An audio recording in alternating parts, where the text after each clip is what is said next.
इंसानों ने अपनी आज़ादी के लिए क्या क्या नहीं किया। कई बड़े युद्ध लड़े, देशों का बंटवारा भी हुआ, लाखों लोगों की जानें भी गई। इंसान तो आज़ाद हो गया, लेकिन अफसोस हमने किसी और को कैद में डाल दिया। हाँ, मैं एनिमल्स की बात कर रहा हूँ। आज के टाइम पर इंसान इतनी गिरी हुई सोच का हो गया है कि वो चंद पैसों के लिए और पल दो पल की खुशी के लिए कुछ भी कर सकता है। पहले आप इन तस्वीरों को देखो। ये तस्वीरें हैं किसी बेजुबान जानवर की जिंदगी की। ये तस्वीरें हैं किसी बिजनेसमैन के बिजनेस की। और ये तस्वीरें हैं हमारे मनोरंजन की। अक्सर लोग जू के बारे में कहते हैं कि जू से लोगों को जानवरों के बारे में जानने को मिलता है। ऐसे जानवरों को भी हम जू में आसानी से देख सकते हैं जिनको हम कहीं और नहीं देख सकते। लेकिन मेरा मानना ये है कि जू में लोगों को बस यही जानने को मिलता है कि गुलामी क्या होती है। दुनिया में हर साल करोड़ों जानवरों को जू में ही मार दिया जाता है। किसी को जहर देकर, किसी को गोली मारकर, किसी को काट कर, तो किसी को भूखा प्यासा रखकर। सभी लोग ह्यूमन राइट्स की बात करते हैं, जेंडर इक्वलिटी की बात करते हैं, क्योंकि लोगों को आज़ाद घूमना पसंद है। कोई किसी की कैद में या दबाव में नहीं रहना चाहता है। लेकिन जब बात एनिमल पर आती है तो सबके मुंह पर ताले लग जाते हैं। 2023 की इन्वेस्टिगेशन में पता चला कि जो जू में हाथी होते हैं उनको 12 से 20 घंटों तक जंजीरों से बांधा जाता है। अमेरिका में एक हैप्पी नाम का हाथी था, उसको ऐसी हालत में 40 सालों तक रखा, वो भी बंद बाड़े में अकेले। 2019 में साउथ अफ्रीका के एक जू में एनिमल्स की बॉडी को अवैध तरीकों से बेचा गया। हैरानी की बात तो ये है कि इंडिया में भी होता है और आज भी हो रहा है। तो आइए जानते हैं जू में हो रही काली करतूतों को। पहले यही जानते हैं कि आखिर चिड़ियाघर की शुरुआत हुई कहाँ से। इसकी शुरुआत सबसे पहले 1500 बीसी में मिस्र की रानी ने की थी। 1500 बीसी में इस रानी ने अफ्रीका के सारे जानवरों को इकट्ठा करके दुनिया का सबसे बड़ा जू बनाया था। करीब 18 सेंचुरी में आज की तरह जू बन गए थे और साल दर साल ये बिजनेस बढ़ता ही गया। आपने कभी ना कभी एक बार नोटिस की होगी कि जो जू में एनिमल होते हैं वे खुश नहीं होते हैं, वे थोड़े से परेशान नजर आते हैं। आइए इनकी परेशानी की वजह को जानते हैं। एनिमल इक्वालिटी की टीम ने स्पेन के मोस्ट आइकॉनिक जूज में जाकर 9 महीनों तक लगातार सीक्रेट इन्वेस्टिगेशन की। जूज में जाकर उनकी टीम को देखने को मिला कि वहाँ के लोग वहाँ के जानवरों को ऐसी हालत में रखते हैं जैसे मानो वो उनके लिए नर्क हो।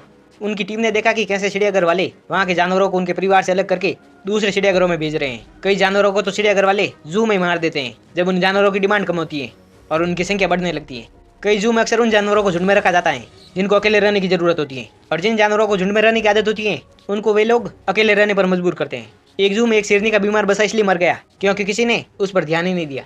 जब जू वालों से पूछा गया कि इसके मरने की वजह क्या है तो जू वालों ने कहा कि ये जीना ही नहीं चाहती थी। ये तो बस एक केस है, ऐसे हजारों मामले हर रोज जू में होते हैं, जिनमें से कुछ ये हैं। 2014 में कोपेनहेगन जू में 2 साल के जिराफ को जिंदा काटकर शेरों को खिला दिया।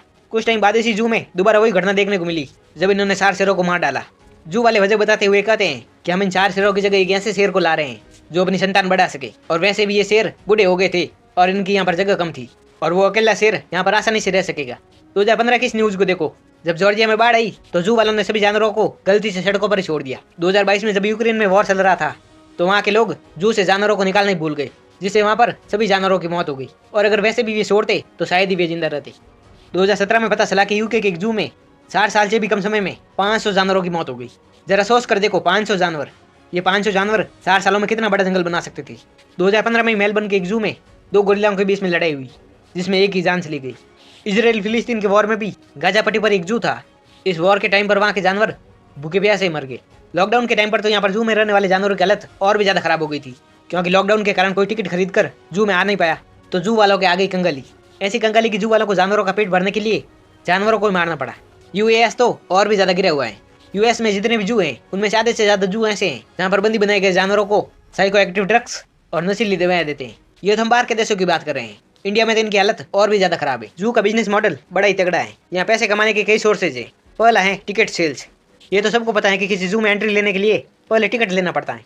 दुनिया भर के बड़े जूज की बात करें तो वहाँ का एनुअल रेवेन्यू करीब $50 मिलियन से लेकर $300 मिलियन तक होता है। ये पैसे सिर्फ टिकट के हैं।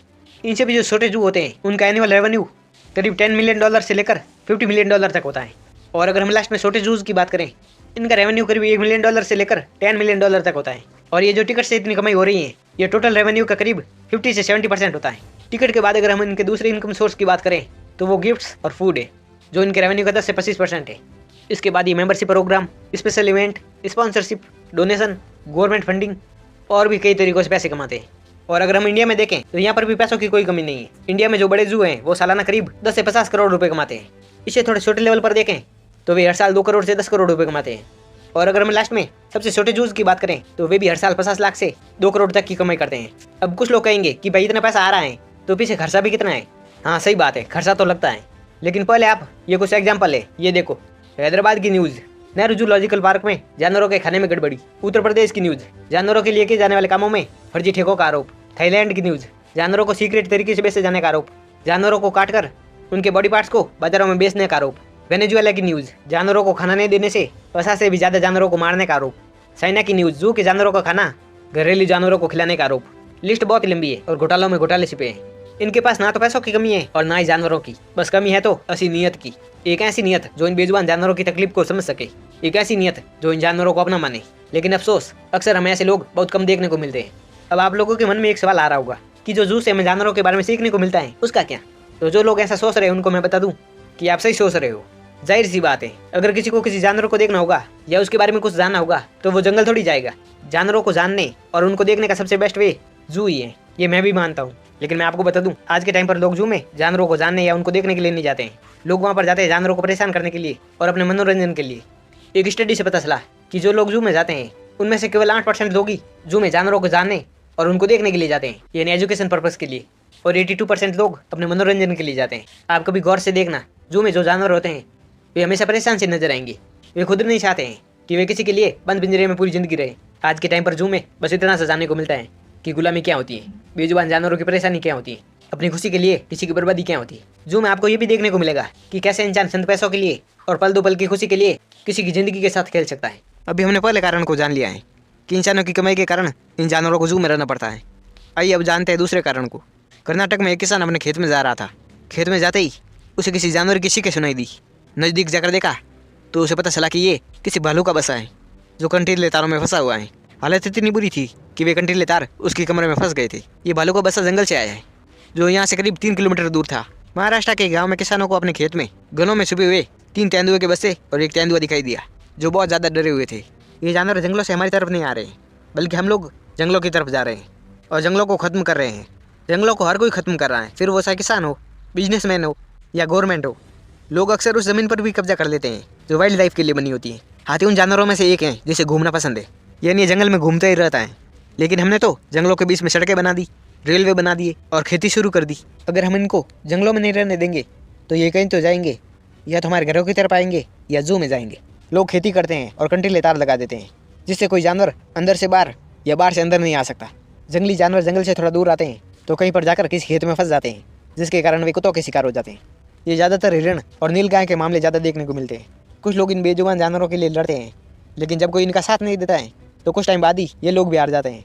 कुछ गिने चुने देश हैं जो इस बात पर एक्शन ले रहे हैं कि उनके देश में सभी जूझ बंद हो जाए। वे नहीं चाहते कि उनके देश में किसी भी तरह से इंसानों द्वारा जानवरों पर अत्याचार हो। सच में रिस्पेक्ट है ऐसे लोगों की जो जानवरों को अपना मानते हैं, उनकी परेशानी को समझते हैं और इनके लिए आवाज़ उठाते हैं।